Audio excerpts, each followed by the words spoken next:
नमस्कार, मी doctor Priyanka Kalyankar, dermatologist at Kalyankar clinic, Chhatrapati Sambhajinagar. आज आपण सनस्क्रीन या विषयावर थोडक्यात माहिती घेतो. आपल्या सगळ्यांना माहितीच आहे की सनस्क्रीन हे खूप महत्त्वाची एक मेडिसिन आहे. तर सनस्क्रीनचे फायदे असे आहेत की ज्याने आपल्याला उन्हापासून आपल्या स्किनचं संरक्षण. आजकाल आपण असं उन्हाळ्यात जात नाही असं आपण म्हणतो, पण आता दिवसभर लाईट्स, लॅपटॉप, स्क्रीन याचा उपयोग होतो. त्याच्यामुळे सनस्क्रीनने लावणे हे खूप मॅन्डेटरी आहे. तसेच प्रीमॅच्युअर एजिंग, रिंकल्स आणि काही प्रकारचे कॅन्सर पण असतात. त्याच्यामुळे आपल्याला सनस्क्रीनमुळे प्रोटेक्शन मिळतं. तर सनस्क्रीनमध्ये महत्त्वाच्या 2-3 गोष्टी बघायच्या असतात. मेन म्हणजे तुमचं स्किनचं टाईप कसं आहे, ऑइली आहे, ॲक्ने प्रोन आहे की ड्राय आहे, त्याच्यानुसार तुमच्या सनस्क्रीनची चॉईस होईल. प्लस सनस्क्रीनमध्ये SPF किती आहे, PA प्रोटेक्शन किती आहे, या गोष्टीसुद्धा महत्त्वाच्या असतात.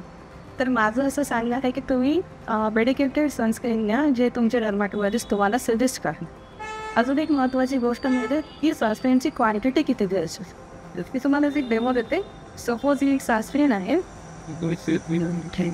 तर सनस्क्रीनची क्वांटिटी ही आपल्या जेवढे जे 2 फिंगर्स आहेत ते पूर्ण भरून घ्यायचे. हे बघा असं, ठीक आहे. तर एवढे सनस्क्रीन तुम्हाला तुमचा पूर्ण फेस, तुमचे समोरचे इयर्स आणि समोरचं नेकचा पोर्शन एवढ्यामध्ये कव्हर करायसाठी पुरेशी आहे. तर एवढ्या सनस्क्रीनचा उपयोग करावा. आणि तुमचं जर खूप जास्त सन एक्सपोजर आहे, खूप जास्त स्क्रीनचा टाईम आहे, तर ते प्रत्येक 2 तासांनी व्हेरीफाय करा.